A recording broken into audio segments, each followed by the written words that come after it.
Hello students. हाँ, last lecture में हम लोगों ने कंपाउंडेड मिक्सचर्स के बारे में देख लिया था। तो आज हम नया टॉपिक स्टार्ट करते हैं, दैट इज़ सॉल्यूशन। ठीक है, what is solution.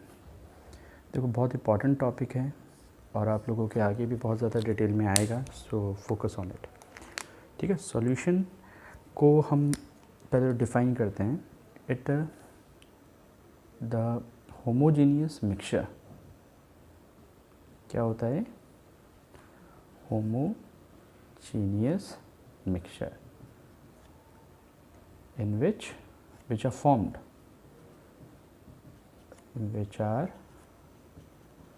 formed when solute is added to solvent। ठीक है, यहाँ तक क्लियर हुआ? Alright, okay, alright. सो यहाँ पे 2 वर्ड यूज़ हुए हैं, सॉल्यूट एंड सॉल्वेंट। तो इनके बारे में थोड़ा सा देखिए वो कि सॉल्यूट क्या होता है, सॉल्वेंट क्या होता है, सॉल्यूशन कैसे बनाते हैं। देखो बेटा, पहले तो समझना पड़ेगा कि सॉल्यूट प्लस सॉल्वेंट, ठीक है, मिलके क्या बनाते हैं आपके सॉल्यूशन। तो कुछ बातें पहले जान लो, तभी जाके आपको क्लियर होगा कि सॉल्यूशन हो क्या रहा है। देखो, सॉल्यूट क्या होता है? Solute is that substance that is taken in less amount. ठीक है ना, तो ये बात याद रखना, it is taken in less amount, जो लेस अमाउंट में लेते हैं हम लोग। और सॉल्वेंट एक्सेस अमाउंट में लिया जाता है। ठीक है, it is taken in excess amount, याद रहेगा। सेकेंड थिंग, तो सॉल्यूशन क्या होगा? सॉल्यूशन वो होगा जो इन दोनों के कॉम्बिनेशन से बनता है। ठीक है बेटा, एक चीज़ और याद रखना है यहाँ पे कि जो सॉल्यूट है उसको हम हमेशा इस चैप्टर के अंदर कैपिटल बी से डिनोट करेंगे और सॉल्वेंट को हम कैपिटल ए से डिनोट करेंगे, और जो सॉल्यूशन होगा वो आपका ए क्यू से डिनोट होता है, दैट इज़ ए क्यू, इस तरह से लिखा जाता है। एग्जाम्पल दूंगा आपको, लेकिन पहले सॉल्यूशन के बारे में बातें जानी है। ठीक है, सॉल्यूशन में आपने क्या क्या देखा? सॉल्यूशन एक तो होमोजीनियस मिक्सचर होना चाहिए, it must be a homogeneous mixture. ठीक है, सेकंड थिंग कि जो इन दोनों के बीच का बॉन्ड है, जब सॉल्यूट को सॉल्वेंट में मिलाया जाएगा तो जो सॉल्यूशन तैयार होगा उसमें सॉल्यूट और सॉल्वेंट कभी भी केमिकली कंबाइन नहीं होंगे। ठीक है, तो यहाँ पे लिखना ज़रूरी है कि solute do not combine chemically. ठीक है, इसका मतलब वो क्या है? वीक फिजिकल बॉन्ड के द्वारा जुड़ते हैं। ठीक है, मतलब इस तरह से कि ए, चलो मैं इसके यहाँ पे बताता हूँ। जैसे कि आपने ए लिया प्लस बी लिया, what is A and B, solvent and solute लिया, और इन दोनों को आपने मिलाया तो इनके बीच का जो बॉन्ड होगा वो कैसा होगा? वीक बॉन्ड होगा। ठीक है, और ये हो गया आपका सॉल्यूशन। एग्जाम्पल, जैसे कि आपने लिया, चलो मैं यहाँ ए ले लेता हूँ, सॉल्वेंट ले लेता हूँ। ठीक है, क्यों ना हम ऐसे करें, क्योंकि सॉल्यूट यहाँ लिखा है तो यहाँ पे सॉल्यूट लिख लेते हैं, यहाँ सॉल्वेंट लिखा तो यहाँ पे सॉल्वेंट लिख लेते हैं। तो सॉल्यूट लिया मैंने, जैसे मान लो नमक NaCl प्लस सॉल्वेंट मैंने लिया पानी। ठीक है, तो यहाँ जो चीज़ बनेगी ना वो होगी NaCl डॉट और वाटर का कॉम्बिनेशन। ठीक है, इसको हम ऐसे लिखें या फिर हम इसको NaCl के आगे एक्वस लगाते हैं ब्रैकेट में बेस पर। तो ये क्वाइट अंडरस्टूड हो गया कि NaCl एक्वस सॉल्यूशन है। जब एक्वा का मतलब ही होता है पानी, एक्वा मतलब पानी, तो मतलब पानी के अंदर डिसॉल्व्ड है। ठीक है, आया समझ में? तो यहाँ पे NaCl क्या काम कर रहा है आपका? सॉल्यूट का। वाटर क्या काम कर रहा है आपका? सॉल्वेंट का। और NaCl एक्वस जो बना है, AQ का मतलब क्या है बेटा? Aqueous. Aqueous is a physical state, aqueous physical state है। यहाँ पे एक बात याद रखना, एक्वा वर्ड जो आता है इट्स मीन्स वाटर। एक्वा का मतलब वाटर होता है, ये थोड़ा सा याद रखना आपको। ठीक है, क्लियर हुआ कंसेप्ट यहाँ से? तो NaCl प्लस वाटर मिलके क्या बना रहे हैं? NaCl aqueous solution. इसको एक्वस सॉल्यूशन प्रोनाउंस करेंगे हम लोग। और दोनों के बीच में बनने वाला जो इंट्रैक्शन है वो इंट्रैक्शन कैसा है?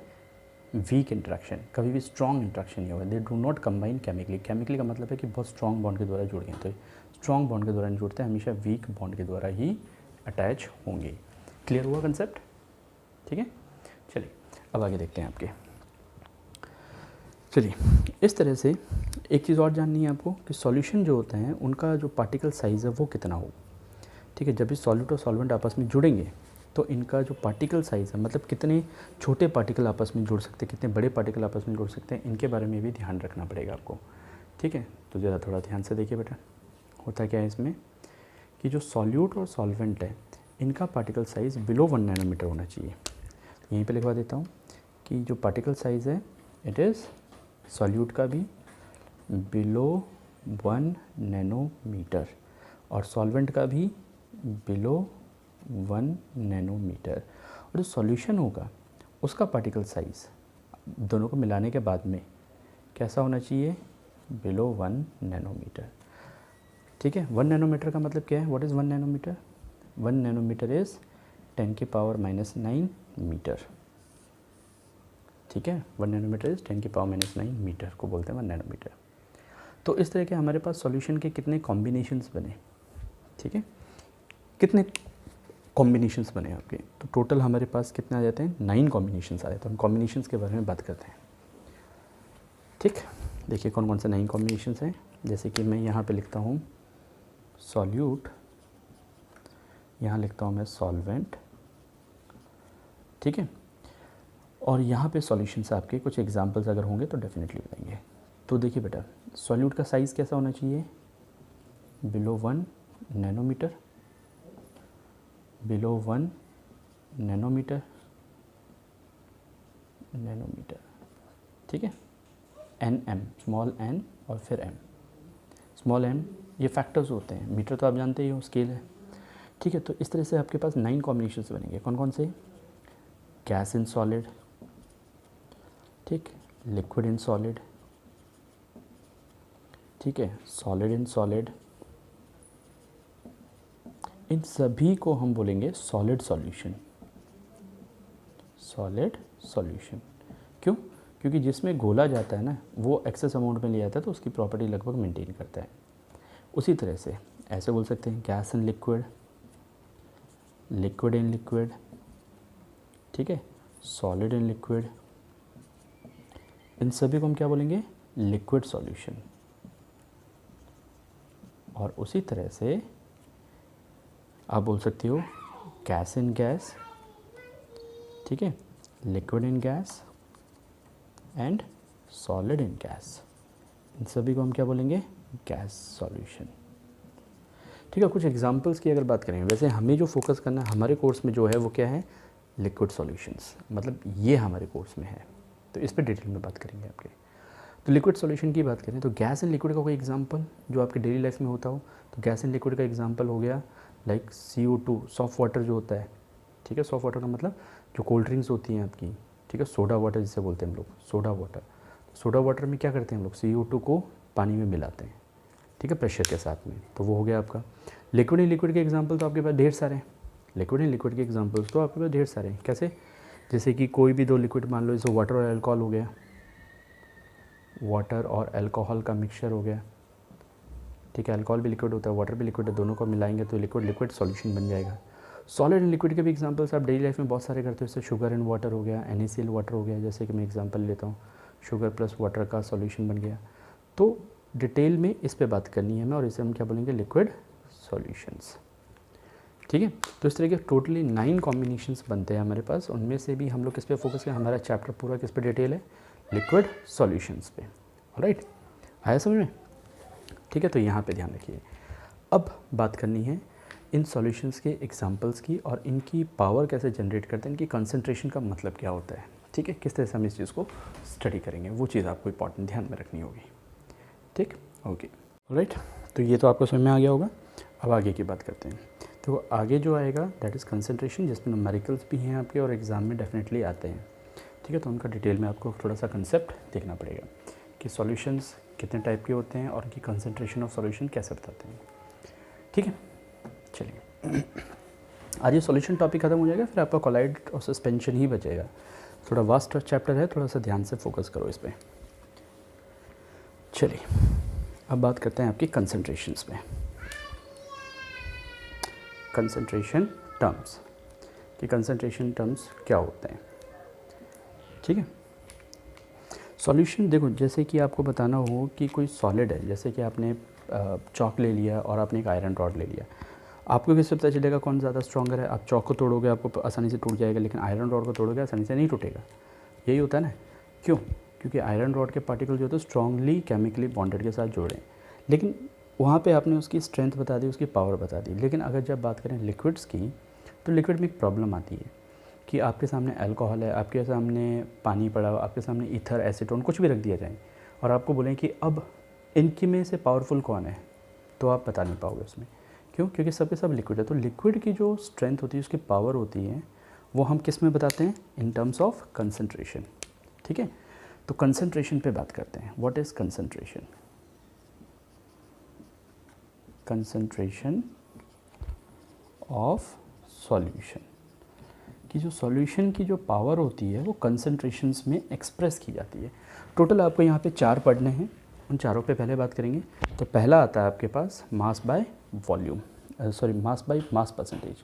तो फर्स्ट आता है मास परसेंटेज और m बाई m परसेंटेज और w बाई w परसेंटेज। अच्छा, एक बात याद रखना, केमिस्ट्री और फिजिक्स में थोड़ा सा अंतर है कि यहाँ पर मास और वेट को सेम मान लिया जाता है केमिस्ट्री के अंदर, फिजिक्स में थोड़ा डिफरेंस होता है। एक्चुअली क्या होता है, वेट में ग्रेविटी इन्वॉल्व होती है, और हम जो बातें करेंगे वो बहुत ज़्यादा स्मॉल पार्टिकल्स की बात करेंगे जिस पे कोई भी ग्रेविटेशन फोर्स काम नहीं करता। इसीलिए हम मास और वेट को दोनों को सेम क्वांटिटी में ही टर्म्स अनाउंस करते हैं। ठीक है, now what is mass percentage? ठीक है, मास परसेंटेज को कैसे डिफाइन करते हैं? That is mass of solute, mass of solute present in 100 gram of solution. कितना अमाउंट सॉल्यूट का 100 ग्राम सॉल्यूशन में प्रेजेंट है उसे हम क्या बोलते हैं? Mass percentage. फॉर्मूला की बात करें तो फॉर्मूला बहुत इजी सा है, that is W by W percentage is wait of solute, wait of solute upon the wait of solution into 100। ठीक है, अब इसको देखो कैसे डिफाइन कर सकते हैं, और that is wait of solute upon the wait of solution into 100। ठीक है, लेकिन एक चीज़ और मैंने आपको कही थी, क्या? कि आप इनको किस तरह से बोलते हो ये इंपॉर्टेंट है। ठीक है, आप इसको किस तरह से बोलते हो ये बहुत इंपॉर्टेंट हो जाता है फिर। तो बेटा ध्यान रखिए कि आप वेट ऑफ सॉल्यूशन का मतलब क्या है। सॉल्यूशन में तो 2 चीज़ होती हैं, तो देखो एक तो फॉर्मूला ये बन सकता है इसका, दूसरा फॉर्मूला बन जाएगा ये, that is wait of solute. मैं देखो बी और ए सिंबल यूज़ कर रहा हूँ, तो सिंबॉलिक रिप्रेजेंटेशन आपको आनी चाहिए। W बेस बी, बी का मतलब सॉल्यूट को रिप्रेजेंट कर रहे हैं। पूरे चैप्टर में बी को सॉल्यूट मानेंगे, ए को सॉल्वेंट मानेंगे हम लोग। अपॉन सॉल्यूशन को हम ऐसे ले सकते हैं, weight of A plus weight of B into 100। ठीक है, तो ये 2 फार्मूले आपके सामने आते हैं, इन दोनों को आप याद रखिए। ठीक, अब ज़रा देखो, कहीं पर लिखा है इस तरह से 2% W बाई W HCl। आप लैब में जाते हो, लैब में ये लिखा मिल जाता है आपको, तो इसका मतलब क्या है? इसका मतलब ये है कि 2 ग्राम, ठीक है, तो ऊपर वाली क्वांटिटी देखा करो, नीचे वाली क्वांटिटी देखा करो। ऊपर वाली क्वांटिटी जो होती है वो हमेशा सॉल्यूट के लिए होती है, नीचे वाली क्वांटिटी जो है वो हमेशा सॉल्यूशन के लिए होती है। तो 2 ग्राम ऑफ सॉल्यूट, अब यहाँ सॉल्यूट क्या है? HCl। ठीक है, HCl इज प्रेजेंट इन किसमें? 100 ग्राम ऑफ सॉल्यूशन के अंदर। ठीक है, आया समझ में? तो 2 gram of solute is present in 100 gram of solution. आसानी से क्लियर हुआ आपको? ठीक है, तो इसी तरह से हम बात करते हैं आगे की। तो ये तो हो गया सॉल्यूशन का। देखो लैब में जो होते हैं, जैसे आपको इन टर्म्स में बात की जाती है, तो थोड़ा सा ध्यान रखना पड़ेगा कि आपको किस फॉर्म में काम करना है, क्योंकि वहाँ पर देखो अगर आपको बोल दीजिए 2 ग्राम लेके आओ या 10 ग्राम लेके आओ, 100 ग्राम चीनी लेके आओ, तो आप बता दोगे। लेकिन अगर वहाँ पे ये लिखा हो 2W by W percentage of HCl या NaCl, तो बेटा थोड़ी सी दिक्कत आती है समझने में भी और समझाने में भी। ठीक है ना, तो आपको इस तरह से समझना पड़ेगा। केमिस्ट्री की लैंग्वेज है ये, केमिस्ट्री के फॉर्म में ही बात करनी पड़ेगी आपको आगे। ठीक है, एक और चीज़, जिसके डिनोमिनेटर टर्म में वेट आ जाए वो हमेशा क्या होंगे? Temperature independent. तो ये टेम्परेचर इंडिपेंडेंट होगा। तो हम इसको ऐसे बोलेंगे W/W परसेंटेज जो होता है इज़ टेम्परेचर इंडिपेंडेंट, मतलब टेम्परेचर पे डिपेंड नहीं करेगा। दूसरी बात, यूनिट की बात करें तो इट्स अ यूनिटलेस क्वांटिटी। क्यों? क्योंकि भैया परसेंटेज है, परसेंटेज की कोई यूनिट थोड़ी होगी। समझ में आया? ठीक है ना? Got it? क्लियर हो रहा है ना concept? Alright, now move towards the next topic. तो 4 कंसंट्रेशन टर्म पढ़नी है आपको, ठीक है, और टोटल 9 होती हैं जो आपके हाई क्लासेस में आएंगी, लेकिन 4 इस साल आपको पढ़नी है। इस पर न्यूमेरिकल्स करेंगे, अभी थोड़ा सा वेट करते हैं। नाउ सी अनदर टर्म, दूसरी टर्म आती है आपकी, that is volume bye volume percentage, जिसको हम वॉल्यूम परसेंटेज भी कहते हैं। ठीक है, डिफाइन कैसे करेंगे? पहली चीज़ डेफिनेशन, ऊपर क्या है? वॉल्यूम, नीचे क्या है? वॉल्यूम। तो ऊपर सॉल्यूट के लिए होता है, नीचे सॉल्यूशन के लिए होता है। तो हम बोलेंगे that is volume of solute present in 100 ml of solution। ठीक है, कितना वॉल्यूम प्रेजेंट है 100 ml ऑफ सॉल्यूशन के अंदर? बात समझ में आ गई? बेटा कुछ आपको यहाँ पे वॉल्यूम के कन्वर्जन्स पता होना चाहिए कि 1 लीटर जो होता है it is 1000 ml and it is equals to 10 की पावर 3 सेंटीमीटर क्यूब। ठीक है, दूसरी बात, 1 लीटर को हम 1 डेसीमीटर क्यूब भी कहते हैं। तो ये थोड़ा सा कन्वर्जन आपको याद रखना पड़ेगा। ठीक है, मैथ्स में पढ़ा होगा इतनी बातें आपने। ऑलराइट, नाउ अब बात करते हैं इसकी फॉर्मूले की। तो वॉल्यूम बाय वॉल्यूम परसेंटेज, मैंने आपको देखो हमेशा कहा है ऊपर क्या है नीचे क्या है। ऊपर सॉल्यूट के लिए होता है, नीचे सॉल्यूशन के लिए होता है। तो ऊपर भी V है मतलब वॉल्यूम है, नीचे भी V है मतलब वॉल्यूम है। तो सीधा सी बात होगी, तो that is the volume of solute, volume of solute upon the volume of solution. ठीक है, और परसेंटेज है इसलिए 100 आएगा। आप इसको ऐसे भी ले सकते हो कि वॉल्यूम ऑफ बी से हमने क्या रिप्रेजेंट किया है? सॉल्यूट को, upon volume of solution into 100। एक फॉर्मूला तो ये हो गया इसका। दूसरा फॉर्मूला क्या बन सकता है बेटा? दूसरा फॉर्मूला बन सकता है कि वॉल्यूम ऑफ सॉल्यूट, और सॉल्यूशन में क्या होगा? सॉल्यूशन में 2 चीज़ें होंगी, सॉल्यूट और सॉल्वेंट, इनटू 100। ये भी एक फॉर्मूला हो सकता है आपका। ठीक है, दूसरी बात, अगर कहीं पे लिखा है 2V/V% ऑफ NaCl, ठीक है, आपकी मम्मी बोलती है 2V/V परसेंटेज ऑफ NaCl लेके आओ, तो इसका मतलब क्या है भैया? इसका मतलब ये है कि 2 ml, ऊपर वॉल्यूम है ना, 2 ml of NaCl is present in 100 ml of solution. ठीक है, अब दूसरी बात, डिनोमिनेटर टर्म में देखिए आप, यहाँ पे वॉल्यूम है और वॉल्यूम तो टेम्परेचर पर डिपेंड करता है, इसलिए it's V/V percentage is temperature dependent. जिसके डिनोमिनेटर टर्म में वॉल्यूम आ गया वो डिपेंड करेगा, जिसके डिनोमिनेटर टर्म में मास आ गया वो डिपेंड नहीं करता। थर्ड थिंग, यूनिट क्या होगी इसकी? तो इट इज़ यूनिटलेस क्वांटिटी। ये यूनिटलेस क्वांटिटी है, परसेंटेज की कोई यूनिट नहीं होती। बात आगे समझ में? ठीक है, थर्ड जो हम ज़्यादातर यूज़ करते हैं that is volume by weight by volume percentage. Next quantity आती है आपके पास, that is third is weight by volume percentage. ठीक है, और वेट बाय वॉल्यूम परसेंटेज। ठीक है, डिफाइन कीजिए बेटा पहले तो इसको। ऊपर क्या है? वेट, नीचे क्या है? वॉल्यूम। तो ऊपर तो सॉल्यूट के लिए, नीचे सॉल्यूशन के लिए।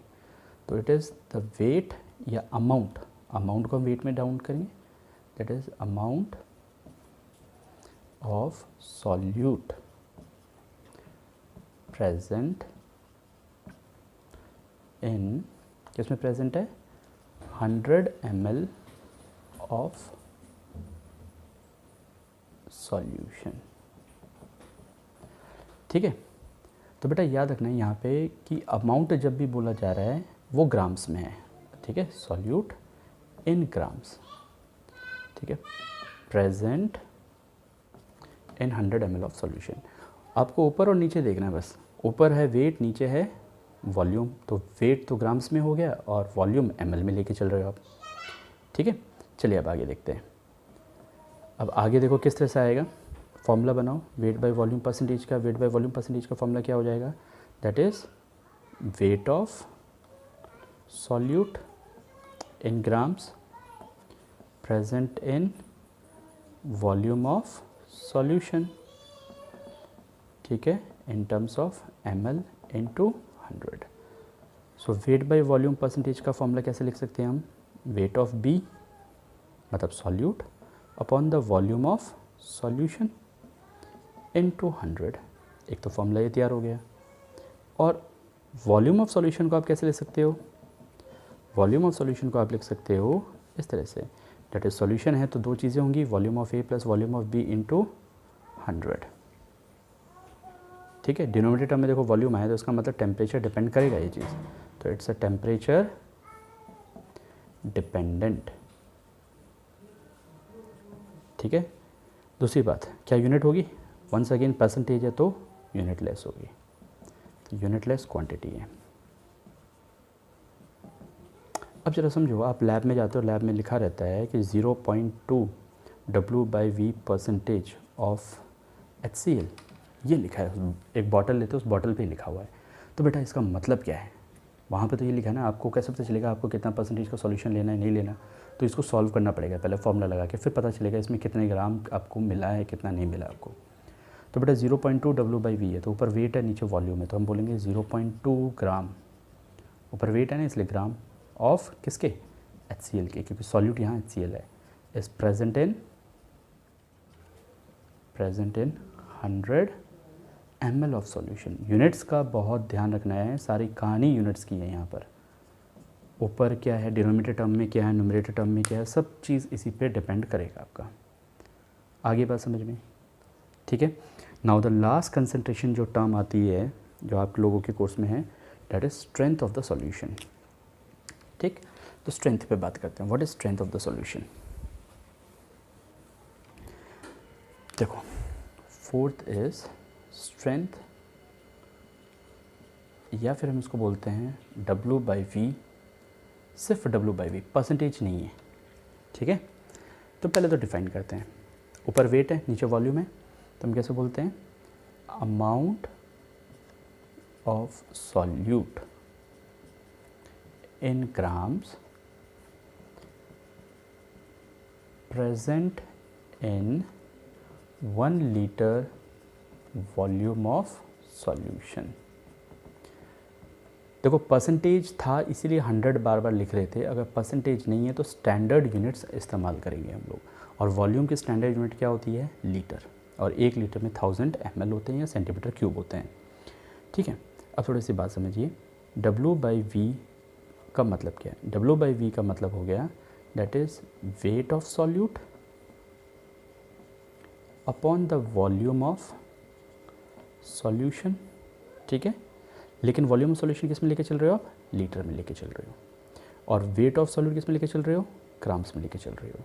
तो बेटा इसको लिखने का बहुत सारे तरीके हैं, तो थोड़ा सा ध्यान से रखना, किसी भी फॉर्मूले पे क्वेश्चन पूछा जा सकता है, तो आपको ध्यान रखना है। वेट ऑफ सॉल्यूट को तो हम W/V लिख देते हैं, ग्राम्स में आ गया। वॉल्यूम ऑफ सॉल्यूशन को, volume of solution denominator term हमेशा सॉल्यूशन पे रिप्रेजेंट करता है, तो वॉल्यूम ऑफ सॉल्यूशन आप लिख रहे हो या तो लीटर में लिखो तो यहीं तक आ गया, और अगर आप इसको ml में लिखते हो, अगर आप इसको ml में करते हो, वॉल्यूम ऑफ सॉल्यूशन ब्रैकेट में मैं ml कर रहा हूँ, तो मल्टीप्लाई करना पड़ेगा किससे, 1000 से। क्यों, क्योंकि 1 ml इक्वल्स टू 1 अपॉन, देखो 1 ml कितना होता है, 1 अपॉन 1000 लीटर होता है ना, इसलिए ऐसा लिखा है। ठीक है, तो लीटर को मैंने ml में चेंज किया तो 1000 से मल्टीप्लाई करना पड़ता है, तो वही चीज़ आ गई। गॉट इट, समझ में आ गया। चलिए अब इसकी यूनिट की बात करें, यूनिट क्या होगी। देखो परसेंटेज नहीं है इस बार, तो यूनिट क्या हो जाएगी, ग्राम पर लीटर। या फिर आप बोल सकते हो ग्राम पर ml। ठीक है। दूसरी बात, टेम्परेचर डिपेंड करेगी भैया, यस, क्योंकि डिनोमिनेटर टर्म में वॉल्यूम है तो टेम्परेचर डिपेंडेंट होगी, ये टेम्परेचर डिपेंडेंट टर्म होगी। ठीक। अब अगर एक एग्जांपल की बात करें, जैसे मान लो कहीं पे लिखा हो इस तरह से 3W/V, ठीक है, HCl, तो बेटा इसका क्या मतलब है? इसका मतलब है कि 3 gram of HCl is present in 1000 ml of solution. इसका मतलब ये होगा। क्लियर हुआ कंसेप्ट? ठीक है, आई होप आपको समझ में आ रहा होगा। ठीक है, तो ये तो थी 4 कंसंट्रेशन टर्म्स। अब हम बात करेंगे इसके कुछ न्यूमेरिकल्स पे, और फिर बात करेंगे कि सैचुरेटेड, सुपर सैचुरेटेड और अनसैचुरेटेड सॉल्यूशंस क्या होते हैं। ऑलराइट, ठीक है, देखिए बेटा। ऑलराइट स्टूडेंट्स, सो हम लोगों ने यहाँ तक देख लिया था अभी। तो एक इम्पॉर्टेंट कंसेप्ट आएगा आपका, जिसको हम क्या बोलेंगे, दैट इज़ न्यूमेरिकल्स करते हैं पहले, इसके बाद में, उसके बाद हम सॉल्युबिलिटी और सॉल्यूशंस पे बात करेंगे। ठीक है, तो देखो इसमें न्यूमेरिकल्स किस तरह से आते हैं और कैसे आपको इसको आइडेंटिफाई करना होता है। यहाँ से डेफिनेटली न्यूमेरिकल्स आते हैं, सिर्फ यही पोर्शन है आपका पूरे चैप्टर के अंदर जहाँ न्यूमेरिकल बनते हैं आपके, थोड़ा ध्यान रखना है इसमें। जैसे कि क्वेश्चन आपको देता हूँ एक, कैलकुलेट द मास ऑफ, या एक ऐसे बोलते हैं, a solution is prepared by dissolving 5.0 gram of urea in 95 gram water, 95 gram water. What is, या calculate its concentration। ठीक है, देखो बेटा, सबसे इम्पॉर्टेंट चीज़ वो आपको ये नहीं बोलेंगे कई बार कि आपकी कंसंट्रेशन टर्म कौन सी है। आपको यूनिट्स का ध्यान रखते हुए बात करनी पड़ेगी कि आप किस कंसंट्रेशन टर्म्स की बात कर रहे हो। ठीक है, तो सबसे इम्पॉर्टेंट चीज़ तो यही हो जाती है कि आपको खुद पता करना पड़ता है कि कौन सी कंसंट्रेशन टर्म आप इस्तेमाल कर रहे हो यहाँ पर। तो पहले कुछ डेटा यहाँ से लिख लें, क्या क्या आपको पता चला।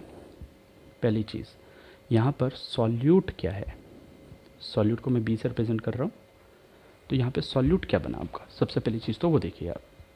ठीक है, यहाँ सॉल्यूट जो बना वो है यूरिया। ठीक है, और सॉल्वेंट क्या है, सॉल्यूट वो होता है जो मिलाया जाता है, सॉल्वेंट वो होता है जिसमें मिलाया जाता है। ठीक है, तो वाटर, क्वेश्चन को पढ़ने पता चल गया ना कि 5 ग्राम यूरिया 95 ग्राम वाटर में मिला रहे हैं, तो इसका मतलब यूरिया क्या हो गया, सॉल्यूट हो गया, और वाटर क्या हो गया, जिसमें मिलाया जा रहा है वो सॉल्वेंट हो गया। अब बात करते हैं सॉल्यूट का, क्या दे रखा है आपको, वेट दे रखा है, ग्राम में दे रखा है ना, तो इसका मतलब वेट दे रखा है, तो इसका मतलब 5 ग्राम है।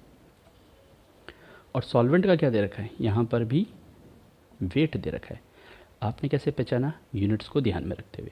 तो बेटा कंसंट्रेशन जो टर्म है वो कौन से पूछी गई है आपसे, इसका मतलब आपसे पूछा गया वेट बाय वेट परसेंटेज, यही पूछा है ना फिर, क्योंकि कंसंट्रेशन यहाँ पे कौन से लागू होगी, वेट बाय वेट परसेंटेज। तो वेट बाय वेट परसेंटेज का फॉर्मूला क्या होता है, that is wait of solute upon the wait of solution into 100। ठीक है, वेट ऑफ सॉल्यूशन को हम कैसे ले सकते हैं, वेट ऑफ सॉल्यूशन में दो चीज़ें होती हैं, weight of solute plus weight of solvent.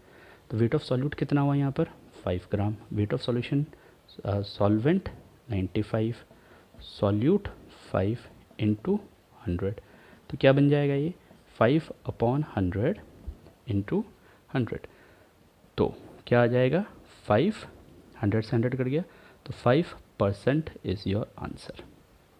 ठीक है, एक और चीज़, कभी भी ये परसेंटेज को खोलने की कोशिश मत करना, मतलब इसको आप 100 का भी मार्क मत करना, ये ऑलरेडी फॉर्मूले में आ चुका है 100, जो आंसर आएगा उसके आगे परसेंटेज ज़रूर लगाना आप।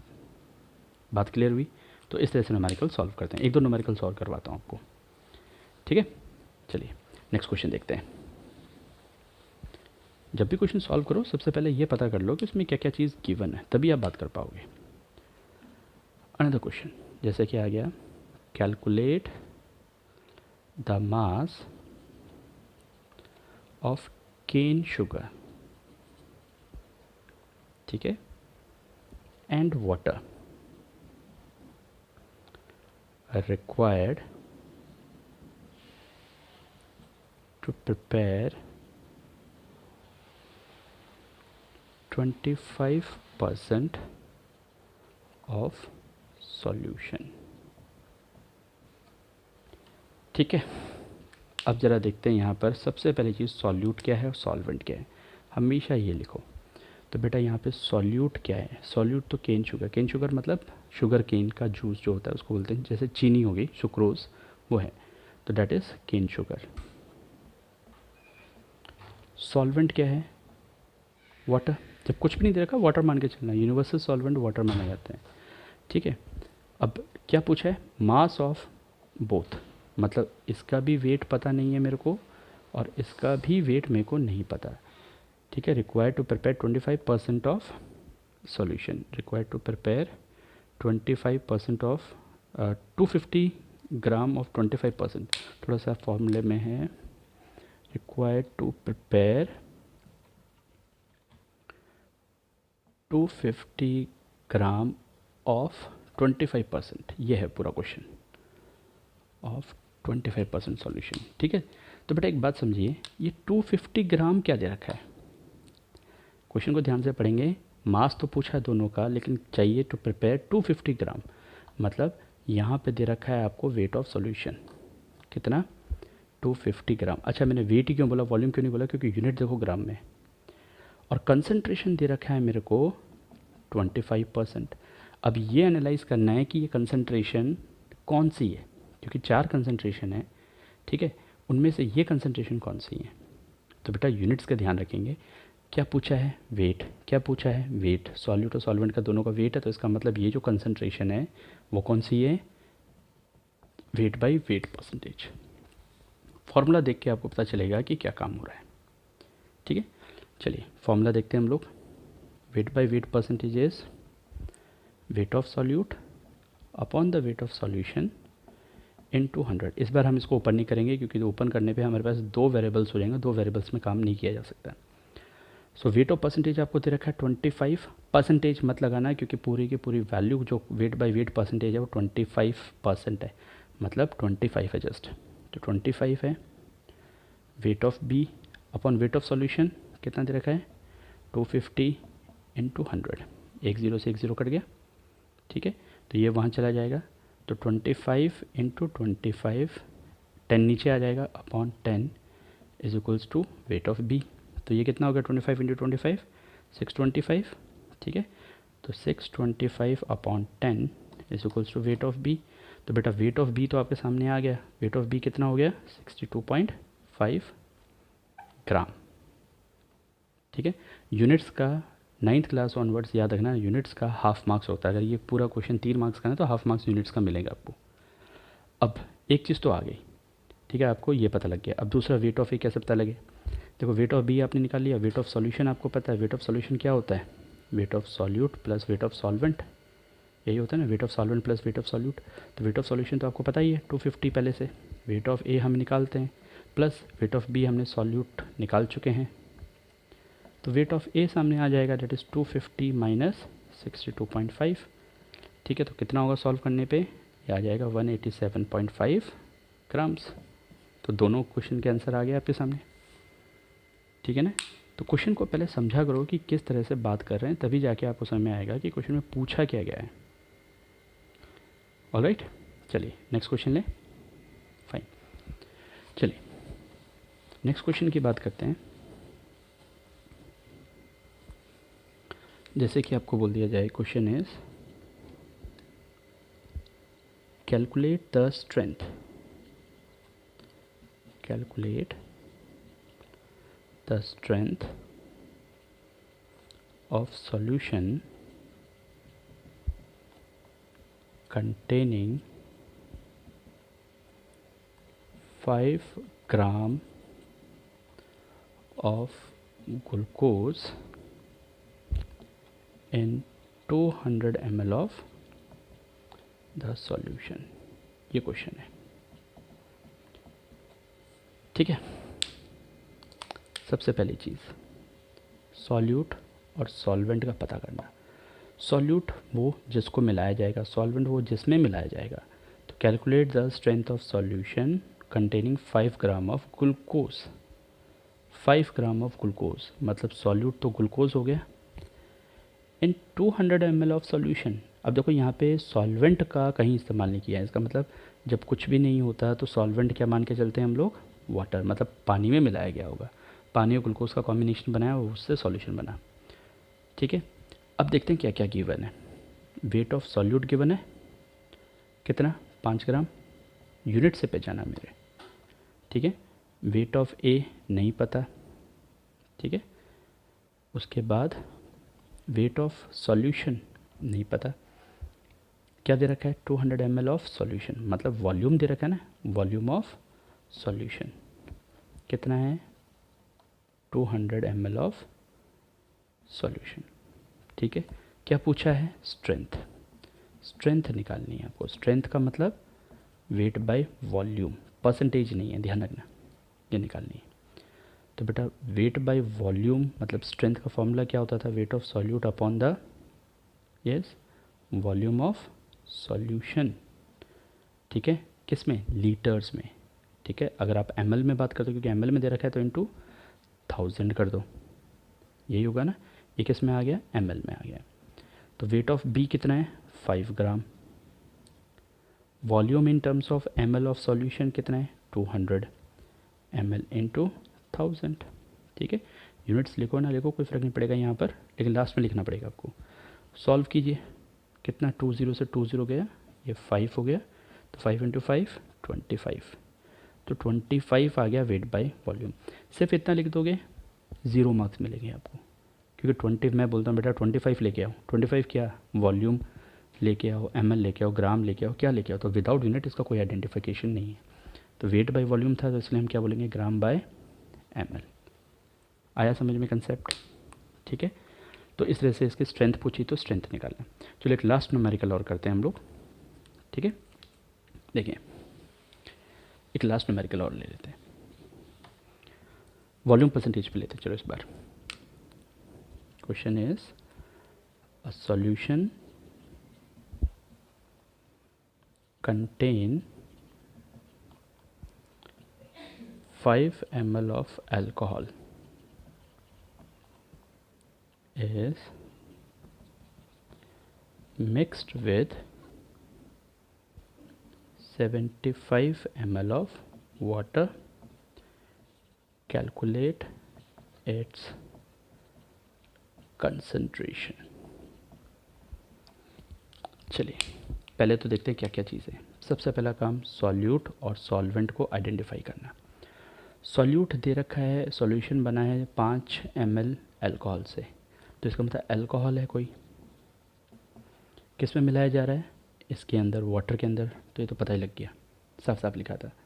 ठीक है, अब बात करते हैं वॉल्यूम, ml दे रखा है ना, तो यूनिट ml है, इसका मतलब वॉल्यूम दे रखी है, तो वॉल्यूम ऑफ सॉल्यूट दे रखा है आपको 5 ml, और वॉल्यूम ऑफ वाटर दे रखा है, मतलब वॉल्यूम ऑफ सॉल्वेंट दे रखा है 75 ml। आपसे पूछा है क्या कंसंट्रेशन, अब यहाँ कंसंट्रेशन कौन सी होगी ज़रा सोच के बताओ, दोनों के यूनिट किस में है, ml में है ना, तो कंसंट्रेशन भी हमसे कौन सी पूछी गई होगी, वेट बाय वेट परसेंटेज। ठीक है, alright, so sorry volume by volume percentage, तो वॉल्यूम बाय वॉल्यूम परसेंटेज का फॉर्मूला क्या होता था, volume of solute upon the volume of solution into 100, क्योंकि परसेंटेज है तो 100 आएगा, परसेंटेज नहीं है तो 1000 आता है, जैसे कि स्ट्रेंथ में किया था हमने। ना वॉल्यूम ऑफ सॉल्यूट, अब देखो सॉल्यूशन में दोनों चीज़, सॉल्यूशन को इकट्ठा आप ऐड करके लिख लो या फिर आप डायरेक्ट भी बात कर सकते हो।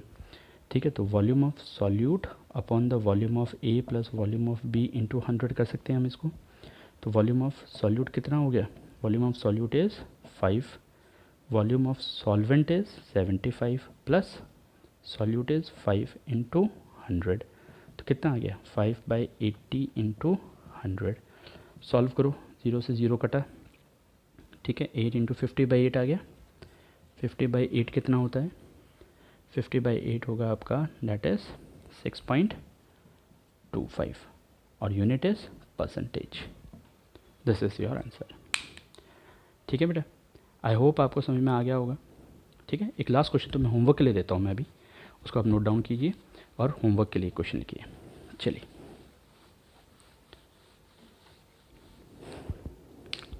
इस क्वेश्चन को खुद सॉल्व करना। What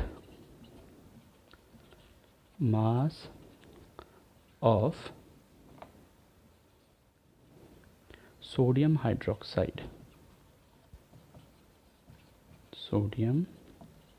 hydroxide must be dissolved in 500 ml of solution so that the strength of solution may be 10 ग्राम पर लीटर। ठीक है, और इसका मैं आंसर बता देता हूँ आपको। आंसर आएगा इसका 5 ग्राम। सॉल्व कीजिए, आंसर लाइए। ठीक है, और कॉपी को मेरे को भेजना है, उसको PDF में फॉर्म में भेज देना। ठीक है बेटा, यहाँ तक समझ में आ गया आपको अच्छे से? ऑलराइट, देखिए एक न्यूमेरिकल वर्कशीट की मैं क्वेश्चंस कुछ देता हूँ आपको, उसको सॉल्व ज़रूर करना आप लोग। ऑलराइट, बहुत इजी सा कंसेप्ट है। हमेशा पहले ये पता करा करो कि सॉल्यूट क्या है, सॉल्वेंट क्या है, फिर ये पता करो यूनिट को देखते हुए कि ग्राम है कि वॉल्यूम दे रखा है आपको, फिर सोचो कि कंसंट्रेशन टर्म कौन सी इस्तेमाल की जाएगी, और फिर फॉर्मूले में पुट करके अपने आंसर्स निकालो। तो 3 स्टेप फॉरवर्ड करना है और हर एक स्टेप के मार्क्स होते हैं। पहले स्टेप गलत कर दोगे तो सब कुछ गलत हो जाएगा, तो make sure about this. Alright, समझ में आ गया बेटा अच्छे से? ऑलराइट, ठीक है, तो कल हम सॉल्यूशंस कंप्लीट करेंगे। सॉल्युबिलिटी कंसेप्ट इसमें बाकी है। ऑलराइट बेटा, थैंक यू।